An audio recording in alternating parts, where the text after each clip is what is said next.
I think the best way to start a business is without someone else's money, because you learn how to operate a lot better when you're using your own money, when you have more to lose. And after the first one, obviously, then you have your own capital. Then on the next one, you can use your own capital to build it. And, successfully till this day, we have no debt. All of the businesses are debt free for every single one of them. I've never taken a loan.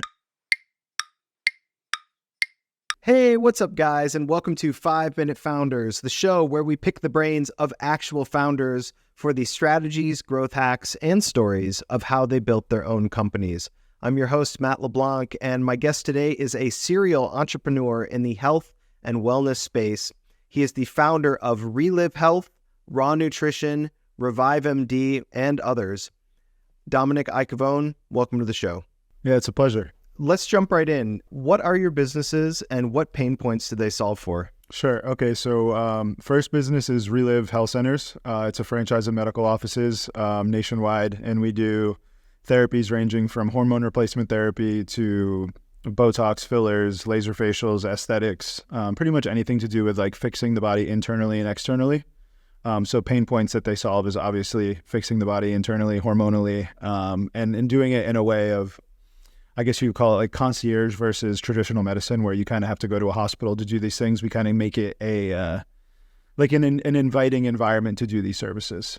Sure. And then Raw Nutrition is a brand that we started, sports supplement company, make protein, pre-workout, anything to do with sports supplements, endurance training. We kind of fill a lot of voids in that category. So anything from protein powders to sodium related, hydration products for professional athletes. And one of the things that I would say the void we filled in this industry, because this is a very saturated industry, there's a ton of brands in this industry, is we've been able to do a lot of third-party testing, and we have a lot of credentials on our products that make us unique in the field, where basically professional athletes can take our products knowing that they're tested for banned substances as well as purity and potency. So that's one of the things that sets Raw apart in our industry. I have another brand called Revive MD, which is a vitamin company. So similar concept to Raw, except it's just vitamins. And one of the things that really made Revive stand out is our total organ health vitamins. So for example, we have like a liver product, a kidney product, a heart product, a prostate product. And what we did is we took a lot of single ingredient formulas from all over the world and different types of products, and we combined them into one pill or one product that's a little bit easier for the consumer. So it kind of takes the research out of them having to go find all of these different things, and they're able to kind of just grab one thing off the shelf, take that one thing with them, and know that that's going to kind of solve the problem that they have. So those are the three main brands. I own two gyms. I own Raw Athletic Club and Revive Gym, and both of them are about 30 minutes apart from each other. Again, kind of a passion project for me. It's more of like a great place to give back to the community and give them equipment that, they necessarily wouldn't have if it wasn't for, us bringing it to this area. This area that we live in is kind of a very like smaller, like beachside town. So I don't think a lot of bigger brands would invest in these towns when it comes to like training facilities. But obviously I live here and I want to train at a really nice place. So I wanted to make those selfishly for us. So we were able to do that. And then I have a couple other smaller companies. Vaughn Treats is a new company we just launched. It's a protein consumable snack company. Vaughn Treats? Vaughn Treats, yeah. So Vaughn is one of our athletes actually that we met through Raw. So I brought him on when he was younger. He's been with us now for about 4 or 5 years, and he's just an exceptional human being, a great kid. And he wanted to start his own brand. We wanted to do something unique and different.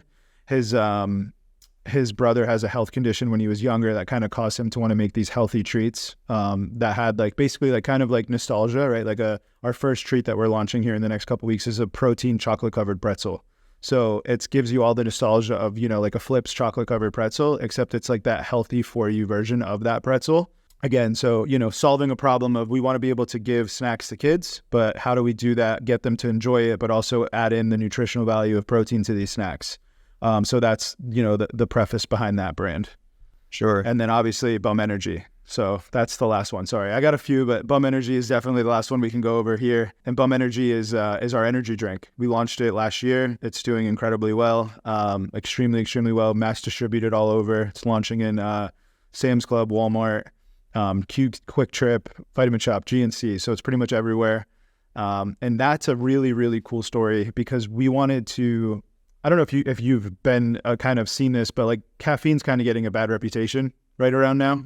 High caffeine is kind of one of those things where people are they're kind of pulling back on it, right? There's a lot of studies that are coming out stating that it's not the best thing for you. There's alternatives to caffeine that can provide energy that necessarily doesn't affect the body in the same way caffeine does. So we formulated this before all of this happened, and it just kind of clicked at the exact same time. But our energy drink is actually only 112 milligrams of natural caffeine, and it has a nootropic in it called cognizin. So cognizin is the patented version of acetylcholine that actually all the clinical health studies are on for brain health and brain longevity. So instead of putting a ton of caffeine in this product, we did a lower dose of caffeine, which is the equivalent of a normal cup of coffee. So that's 112 milligrams is the equivalent of your typical 12-ounce cup of coffee. And then adding in that cognizin gives you the same focus and mental clarity as high doses of caffeine would, with no crash. So it's been a really cool synergistic effect that we kind of launched this at the exact same time that everyone started to hate caffeine. And it's been an awesome thing to witness. So that's the bigger one on the rise right now. Very, very cool. Dom, how do you manage so many businesses so successfully at once? Do you have any frameworks that you use to do this? Yeah, I mean, I think the answer to a lot of the questions that we'll probably have today is people. I'm a very big people person. Yeah, I lean a lot on them, and it wasn't something that I learned to do early on. When I first started in business, I kind of constrained myself to not be able to grow at all, just truly because I wanted to control everything. And I've learned over time that, that is absolutely not something that you can do. You absolutely 100% have to be willing to find, hire, and distribute the people in your organization that can manage these tasks on a day-to-day basis. And if I'm being honest with you, to go take it one step further, I don't really hire based off of experience as much as I hire based off of person. So a lot of the people in this building had no experience in any of these markets before. It was more so I liked them as a person. I believe they had good qualities. I believed that they were trustworthy, and I believed that I could put them in a position to lead people and they would do a good job. Teaching them how to manage the job itself is actually the easiest part, but teaching people how to deal with people and how to be quality human beings is something that you can't teach. You kind of almost have to they have to have that in them. They have to have been brought up right. They have to have good morals. They have to have respect. And those are the things that I hire based off of. Very cool. You're sort of just leading me right down this path here. I've heard you say that that probably your greatest superpower is choosing people, choosing the right people. And one of your greatest weaknesses is trusting people too much.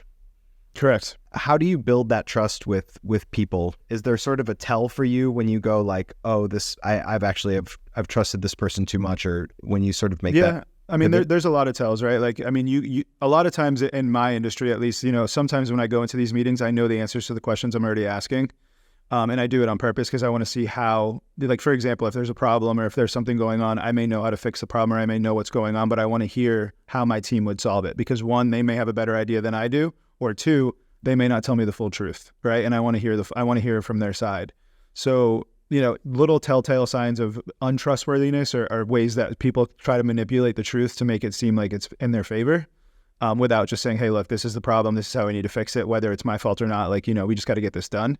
And gaining trust, truthfully, is something that I actually give trust to pretty much everybody. You have it until you don't. So, and it's easily lost, very hard to get back, right? Yep. So it's one of those things where I'm not very good at giving second chances to anyone. I'm kind of like a one and done kind of guy, which is, probably has bitten me in the ass a couple times, but it is what it is. It's just who I am. But I give everyone the benefit of the doubt. So if you get hired and you start here, or if I meet you, I'm going to base my judgment off of you on how you treat me on our interaction together, and it's yours to lose. And if you lose it, unfortunately, there's probably not a chance you're going to get it back. I love that. You so clearly have such a strong personal philosophy in everything that I've read and listened to with you.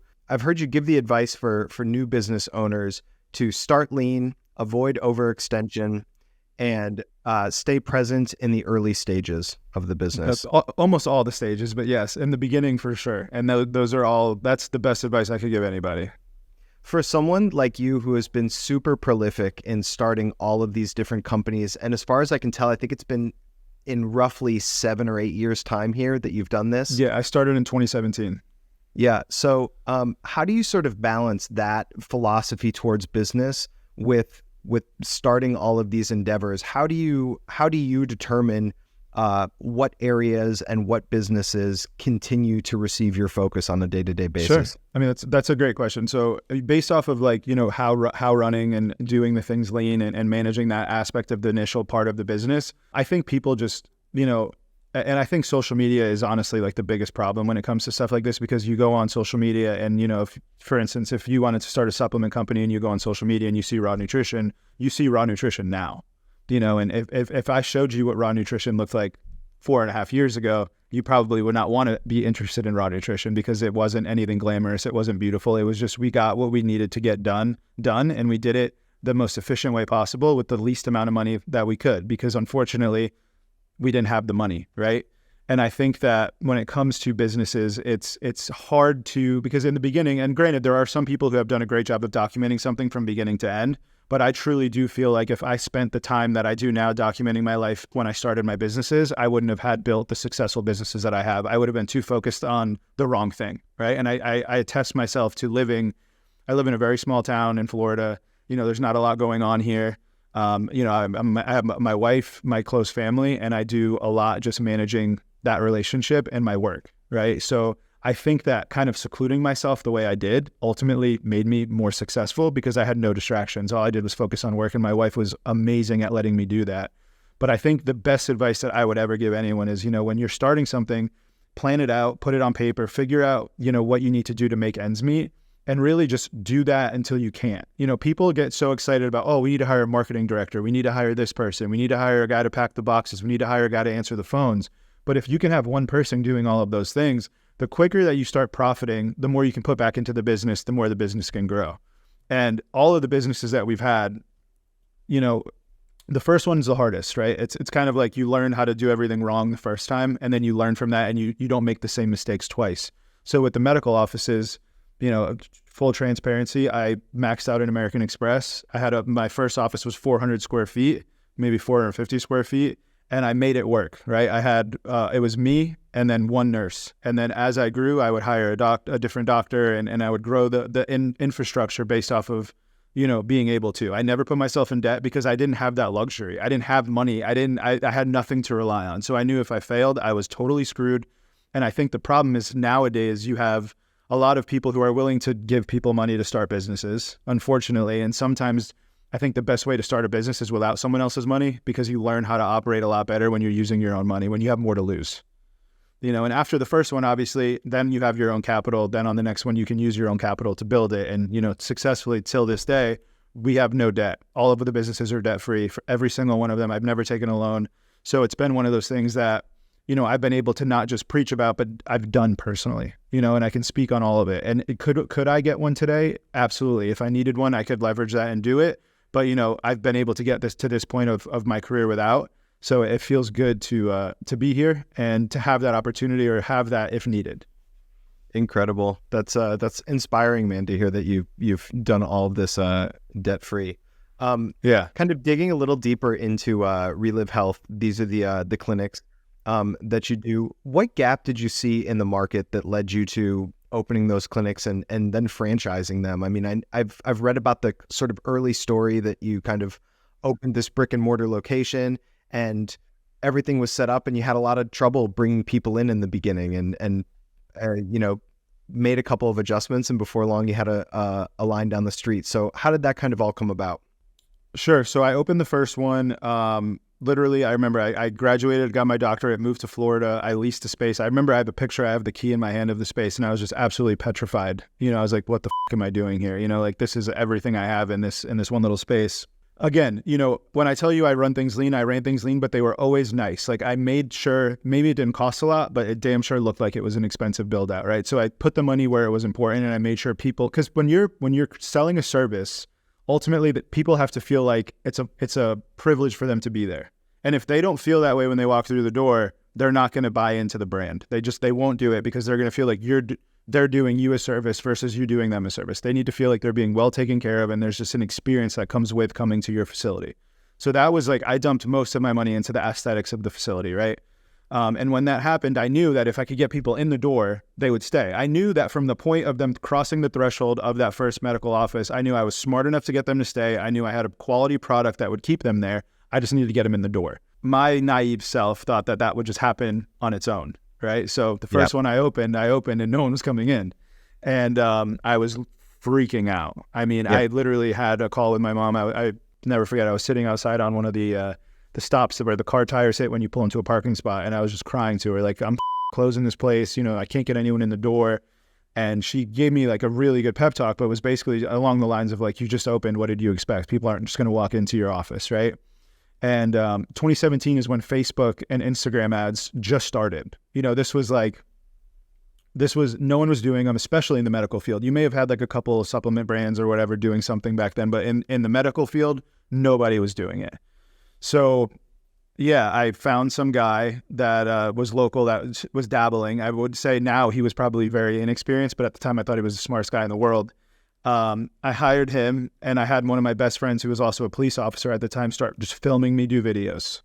And I would do videos outside talking about what we did, how we did it, what to expect, you know, the services that we offered. And just started doing that on Facebook. And slowly we started getting some good appointments coming in. And the next thing I knew, like I said, we had a line literally out the door. The same step I was crying on, people were sitting on waiting to come inside to get IVs. So I was really, really, really grateful at that point. But I also knew like that was not the end all be all. I knew I needed to expand my services because at that time I was only doing IVs and I was doing hormone replacement therapy. So I didn't have enough room to do anything else. So I knew I had to quickly expand services. I had to hire the right people. Like I said, I ran lean, right? So I knew at that point, I was like, great, I can hire another person now to take some of this load off for me to be able to do more. Yeah. So that was when I hired my first front desk person. And I was able to talk to the patients and the clients, and they were able to kind of do all the administrative work at the office. And outgrew that office, moved into a bigger office, started expanding the services. That office started to do extremely well. And that's when I was like, okay, I'm going to try to open another one. So I opened another one in Palm Beach Gardens, Florida, and Palm Beach Gardens did really, really well. And then I was like, okay, I think I'm onto something. Now I need to figure out what to do from here. And I didn't have the money to franchise at this point because the franchise lawyers, you know, they're $20,000, $30,000 just to do the paperwork. And at that time, $20,000 to $30,000 was like, I barely had it. Maybe I had that in my bank account for everything, right? So I had a couple kids I went to school with, and I called them and I was like, hey, I'm doing really well with this idea in Florida. I kind of want to test it in different markets. Would you be willing to open one of these? Because they kind of saw me on social media, what I was doing. They were like, damn, it's kind of cool. Like, what's going on? What are you doing? And sure. I was like, well, I'd be willing to license you the name for $1,500 a month if you wanted to, and you can open and see how it goes. So I opened one in Minnesota and Lakeville, Minnesota, and I opened one in Hoover, Alabama. And those two took off. So then I was like, okay, like this thing has legs. Like, let's make this thing happen. So I met with arguably the worst franchise attorney in the history of franchise attorneys at the time, but they were cheap. So I had them do all of my paperwork, which led to me getting sued a million times after this. But anyways, that's a story for another day. Had him do all the franchise paperwork, and I finished it and I started selling franchises. So I got the company up to, I think it was 12 locations by myself. Wow. That was just me opening. I got 12 franchises opened and operational. And then it was 2 years ago. So it was 2022, October 2022, Jerome Kern, who is the founder of Massage Envy, European Wax Center, and Orange Theory, walked into my door in Stuart, Florida. And he basically was like, hey, do you own this place? And at this time, like I started to have a little bit of popularity in our industry. Like people started to know who we were. So I used to get these guys all the time who would come in and be like, I want to open 10 of these things. I want to open 20 of these things. But when it came down to it, like they didn't have the money, or they were like, it was a pipe dream. So when I first heard of or met him, I didn't know who he was. So I was just like, oh, another one of those guys, you know? And sure enough, he came in and I kind of had like a standoffish attitude to him. So he kind of gave me a little back. And and then basically he left, and my friend called me and she was like, do you know who you just like made leave? And do you know who you just like talked to you like that? And I was like, I didn't talk to him disrespectfully. I have a lot going on. I'm super busy again, running really lean. You know, who was it? And then she told me and I was like, oh my gosh, like, are you kidding me? So I ended up having him come back, and he was such a head to me for like the first 2 weeks. Like didn't want anything to do with me. You know, it was almost like he didn't even want to be there, but the numbers were really good. In a franchise business, you know, we do exceptionally well as far as, you know, net on return on your money. especially for the startup cost, the square footage of space needed. It's a very, very rare business to have that's this successful in the franchise space. So he went through it. He flew in all of his like financial team from New York. So I had like the CFO, I had like all these people come in, start ripping apart all my financials. And he was like, all right, he's like, this is legit. He's like, I'll give you, I think at the time, he's like, I'll give you $1 million for 30% of the business, but I'll guarantee that I sell you 200 licenses within a year. And I was like, in my head, I'm like, 200 licenses, that's like $20 million. You know, like I'm like, okay, sure, let's try it. You know, I have nothing to lose. There's no way I can lose in this deal. And, you know, the rest was history. So I think we signed in October, and I think we have about 250 licenses sold. We're developing like 15 or 20 states right now. We're opening almost one a week, literally right now. Incredible. So it's been a really cool journey. But, you know, again, it's people, right? Like I have a great team that runs that side of the business for me. My mom's actually the CEO of that company. Oh, wow. And then I have basically like my original staff from my first office in Stewart. The people who have been with me for like 7 years now are all on my corporate team. So I have my original client advocate. I have my original front desk girl. She runs all the front desk and front of house coordination for all of my franchises now. So again, loyalty, right? They didn't know anything when they started working for me. I think one of the girls that started, she was probably 16 years old when I hired her to do front desk work. But now she's, I think, 20 something years old, super successful. You know, she knows the business better than anybody, and she's hungry and she's loyal. So, you know, those are the type of people that I look for, and that's truly what I feel like has built this brand. Incredible. Yeah, I wanted to ask you kind of what do you look for in those sort of early stage and founding team members, but it sounds like loyalty, and I feel like also the big call out that you made before was just people that were sort of raised right or know how to deal with people. Yeah. I mean, listen, putting people in uncomfortable. Yeah, like, absolutely. So, you know, I think everyone, unfortunately, I hate to say it like this, but like, you know, you can tell if someone has a tough upbringing or a good one. And sometimes a tough upbringing really does generate great people, quality people, because like, for example, like my upbringing wasn't the greatest in certain aspects of my life, but it's taught me what not to do in certain ways. And I think that has been something that I've leaned on heavily to be like, I don't want to be like that. I want to be different. You know, I want to be able to be like this. And I think that people can either take a bad childhood or a bad, you know, circumstance and become the victim of it, or they can take that and they can better themselves from it. And I think that you can see that in how people wear it on them when you talk to them, or how confident they are. You even bringing up their past or what they used to do and just having a normal conversation. A lot of that comes out. So I think that that's obviously one of the things that I'm eternally looking for. But I mean, I can also tell you, I have a kid who works for me on the raw nutrition side who started as a janitor at my gym. You know, he was getting paid $12 an hour to clean toilets at my gym in Stewart. And now he's literally manages all the forecasting, procurement, and purchase orders for the whole entire brand. You know, so he went from making $13 an hour to, you know, $350,000 a year. And he's 27 years old. So, you know, those are the types of things that, you know, I reward loyalty, I reward hard work, I reward a lot. And I'm able to do a lot of this going back to running lean, right? People who own companies as big as Raw or as big as Relive, you know, they may have a corporate structure of 20 or 30 people. We don't. I have a team of killers, though. These guys will work 24/7 for me, and they're rewarded heavily for doing that.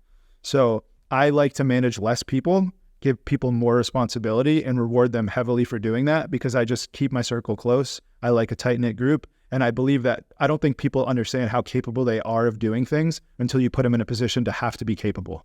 And then you kind of pull everything out of them, and you kind of surprise them sometimes. Like I've had multiple employees be like, I had no clue I was even capable of doing stuff like this until I started working for you. But, you know, again, if you do that, you have to reward, though. You can't expect people to work like you and not reward them financially for doing so, because it doesn't matter. At the end of the day, people have to be rewarded for their hard work. You know, a pat on the back isn't going to do it, but compensating them well enough to understand, hey, look, this is the option. I can hire 2 more people, or I can give you this much more money, and you have the option. But I will say, if there is a point where you feel like you cannot give me 100% effort in all aspects of this role, you have to be the one to come to me and tell me you need help. Because if you don't, then you're going to start drowning. And then it doesn't matter how much I compensate you. At that point, you're not fulfilling your job needs, right? And then there's a problem. So being able to have someone in a role that's willing to do that is tough, because obviously a lot of people are very into making more for themselves. So you have to almost have this hustle in you to be able to say, okay, I want to be able to work really, really hard. But you also have to have like a selflessness to say, okay, this is where my breaking point is, and now it's time for me to get help, and I'm going to have to alleviate some financial, you know, monetary value to hire someone underneath me to help me do this. But I know if I do that, I'm going to be way better at my job. Have you ever coached anything outside of people in business? What was sort of your life before business? Have you ever been in this role to sort of coach people, elevate them kind of in the way that you're doing now as a boss? To be totally honest with you, no. I mean, before I played sports, pretty much my whole life. So I've always been involved in like teams and honestly, like, my mom's been a great role model. My mom's been a leader her whole life. So I've learned so much from just watching her. I don't learn from listening, to be totally honest with you. I think I just kind of started getting into books recently, but I'm more of someone who kind of like sits back and watches people, and I learn and I respect by what you do, not what you say. I think books sometimes are a little bit condescending when like, the author of the book doesn't even do what he says in the book, right? So that's kind of like, I'm a very big believer in doing.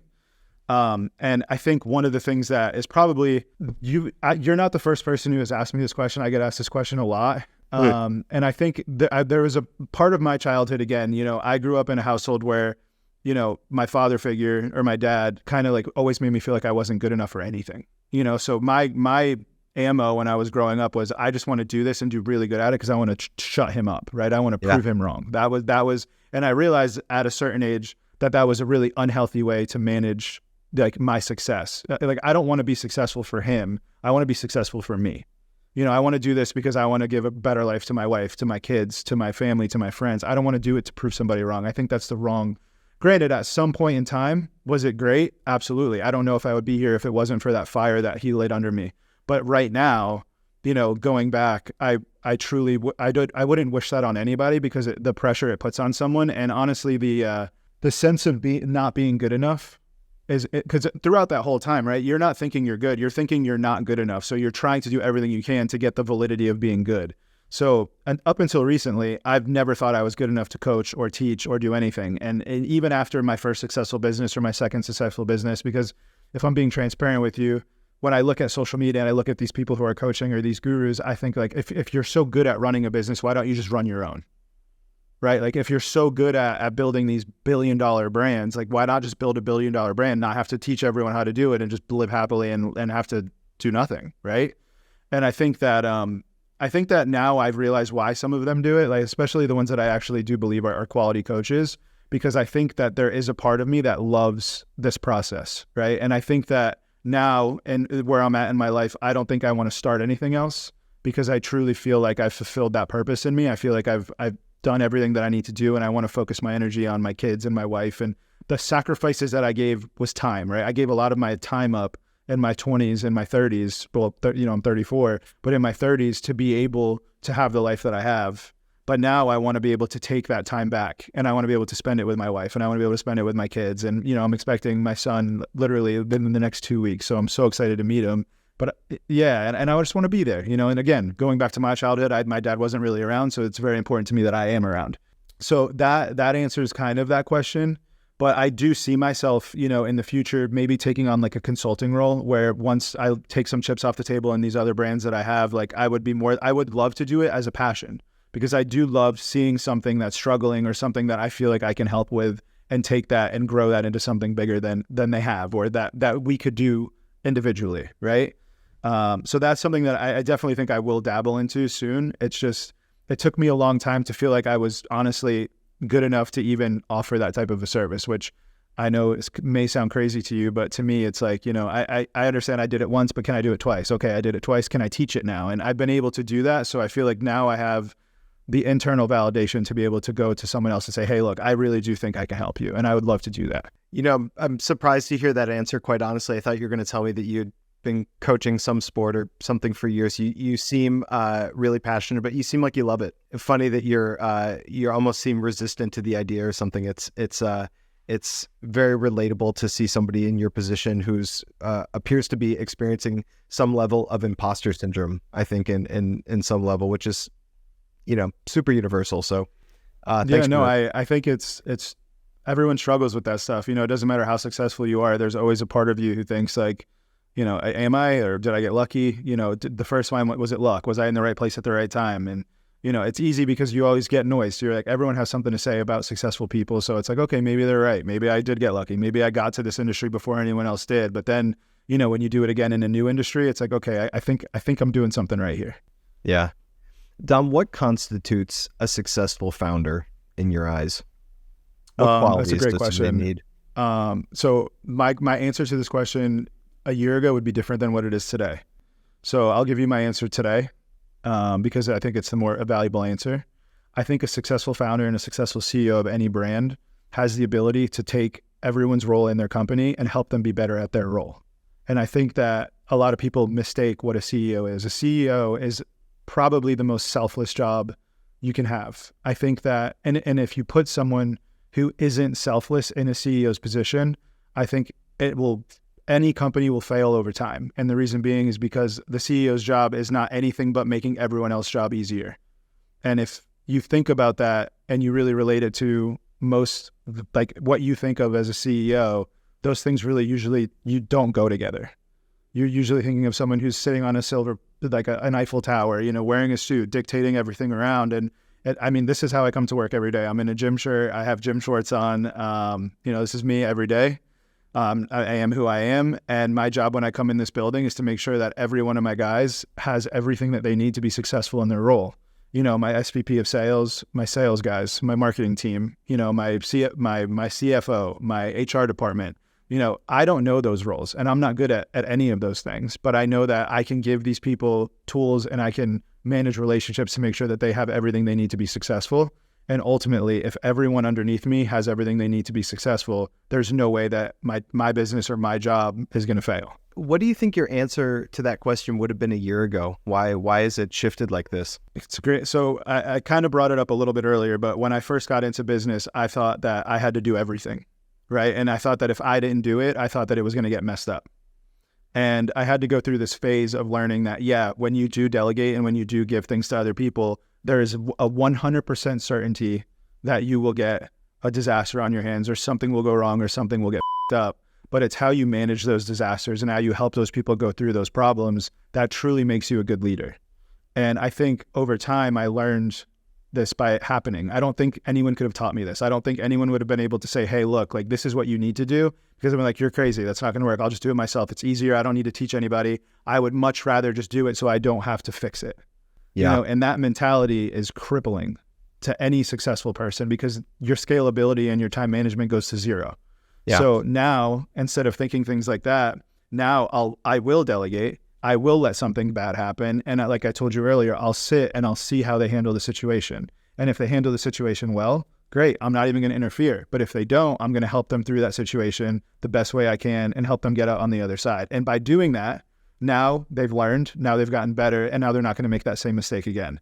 And then as a leader, I have to delegate, okay, well, if they do make that same mistake again, what do I do at that point, right? If someone makes a different mistake every day and they fix it and they never make it again, they're still a quality, great employee, right? Because they're learning from every mistake they make and they're getting better and they're not making it again. But the problems come when you have the same employee making the same mistake over and over again. And that's when you have to come in as a leader and say, look, unfortunately, this is something that we've worked through before. It's not working. Clearly, you're not listening. And I'm going to have to find someone else to put in this role that can actually manage the situation better. Dom, shifting gears a little bit, other than people, choosing the right people, building relationships, what have been the biggest growth strategies that you've found in growing all of your businesses? Have there been any that you've been surprised by? Yeah. So I think one of the things that we've done here at Raw and honestly, all the brands, we kind of I take the same principles and put them really everywhere, is kind of targeting a specific group of individuals and building the culture behind the brand, right? I think that one of the things that's so important, that's so missed is you can have a brand identity, but if you don't believe in it and if you don't really speak to that audience and give to that audience on a daily basis, you don't build the culture, and culture is what sells anything, right? Like we could sell socks and t-shirts and hats and do just as well as us selling supplements because people aren't buying the supplements, they're buying the brand. They're believing in the brand and they want to represent something that's bigger than themselves. So I think that, investing in the things that don't necessarily make you money right up front. And again, coming from me, the person who runs things super lean, it's still doable, right? You can speak, you can give free advice, you can give free knowledge, you can give free mental health advice, you can host events that you bring these kids into and you make them feel like they're in a safe place to speak about things. And we've done that so well. And we've built such a loyal family of customers and people that I think that ultimately that is what creates long-term growth. I think anything else is a fad, right? You can have a cool product, it can do well for a little bit, but something cooler is always going to come out. It's what they're buying into. It's the people behind the brand. It's the message. It's the deliverables. It's what you stand for. That's what creates a brand with a long lifespan. Yeah, the thing that's coming to mind for me as you're talking about this is all of the content that I see you making organically online. You have a YouTube channel, Instagram, all of these things. How did you sort of come into that part of yourself as a business person, as being sort of like the face of businesses, and how do you choose the content that is going to resonate with your audiences? What is there a process that you can sort of tell us about? So I'm still figuring this out. Like I said, I think I wish I would have going back. I wish I would have documented more of the early stages, because I wish people could have seen that versus what they see now. Because I think there's more power. It's much more powerful to see the struggle than it is to see it now. And I'm trying to do a good job of incorporating some of the struggle that I still deal with into these videos, so people understand that it's not still sunshine and rainbows. I deal with stuff on a daily basis that other people do. Maybe it's bigger numbers, bigger mistakes now, but it's still, relatively problems. And if I'm being honest, I don't think that I have nailed the whole entire thing yet, but I do think that putting myself out there and being vulnerable is important, and letting people see that it's not always perfect is really important for anyone who's trying to start anything to see, because it's easy on social media to see, all the glamour and all the cool and all this and all that. But, again, you need to prepare people to understand that it's going to be difficult. I have a great a personal content creator that works for me now. And he's done a really good job of kind of showcasing the day-to-day of what I do. And it's been cool to see. I think the reception, I just started the YouTube channel about 2 weeks ago. So I think it's up to like 3,500 subscribers. It's doing really, really well. It's growing really fast. So that I do think that means I'm putting out quality, good content of what people are looking for. Yeah. And I'm obviously always taking on advice to make it better. But my goal with the channel is to just bring people on the inside and let them see what I do behind the scenes, and let them see the problems, let them see the struggles, let them see the good, let them see the bad, and just let them see real. Because, there's enough of the glamour and there's enough of the fake, but, there's not enough of the real. Absolutely. How do you leverage influencers or creators in your marketing efforts? Have you come across any sort of unique discoveries in that? I think so. For Raw, I think one of the really unique things that we did early on is we were the first brand in the space to leverage an owner influencer. So like Chris Bumstead, if you don't know who he is, he's my partner in Raw, and he is the most famous person when it comes to fitness in the world. Has more followers than Tom Brady, more engagement than Tom Brady. He's incredible, right? And I think that when it came to building the brand, I didn't want to do the same thing that every other brand does, where they kind of just pay someone a yearly contract and, that person leaves after a year and goes to another brand. I knew that, again, like I talked about earlier, building the brand was going to be something that we needed to build culture around, and that takes a long time to do. So I offered Chris a large percent of equity of the brand to bring him on board as an owner. And, that was the best decision I ever made in the brand, because that basically not locked him in, but it made him fully invested into this project. And the cool thing is since this is, we've created multiple brands together. And now his portfolio is only brands that he owns and I own, we own together. So It's like now we just work for ourselves. We're not promoting anything that we don't make, that we don't believe in, that we don't wear ourselves. And that's just how we've been able to build everything. And obviously, once you have a pretty decent sized social media following and you build that, people just want to be a part of it. So it's been a really, really cool 4 years. And on the supplement side and on the influencer side, I think we've done a lot of really cool stuff. I think we're still trying to figure out our way of making it original and doing things differently than other people in the past. And that's like an ever evolving, I guess you could say like storybook. But as of right now, influencer marketing has been honestly one of the greatest levers we've pulled to promote Raw and all the brands. Sorry, forgive me. Chris is a soccer player? No, he's a bodybuilder. He's the classic Mr. Olympia classic physique, the 5-time champion. Gotcha. Thank you. Yeah, yep. Sorry about that. I'm not such a sports or fitness guy, so no, you're good. Don't worry about it. Here. Yeah, you're fine. Just to sort of take us home here, I wanted to ask, what does legacy mean to you? I guess it's what separates you from someone who starts a business like Relive Health and does not franchise. just keeps it as one location for themselves? I mean, I think that I don't think I started Relive to create a franchise, right? I think I started it to do it because I loved it. And I think that's truly what makes it as big as it is today. I think that when you're passionate about something and you believe in it and you eat, sleep, and breathe it, I think that is what causes growth. I think that people can see it. They can see it on your face. They can feel the passion when you talk to them. And I think people want to be behind somebody who has that passion and that love for what they do. And I think like if you talk to any successful franchisor or franchisee, they always say, I've been talking to these people now for 4 or 5 years, and I do these, what they're called discovery days. And we fly in probably 15 or 20 groups of people. They come in and they learn about the brand. We take them through, the process of what it is, how it works, and they do a meeting with me. And I would say that, 99% of these people say they buy into these businesses for the founder. If the founder is someone that they believe in and someone that they trust and they think that has all the qualities, that's what makes them buy into these companies.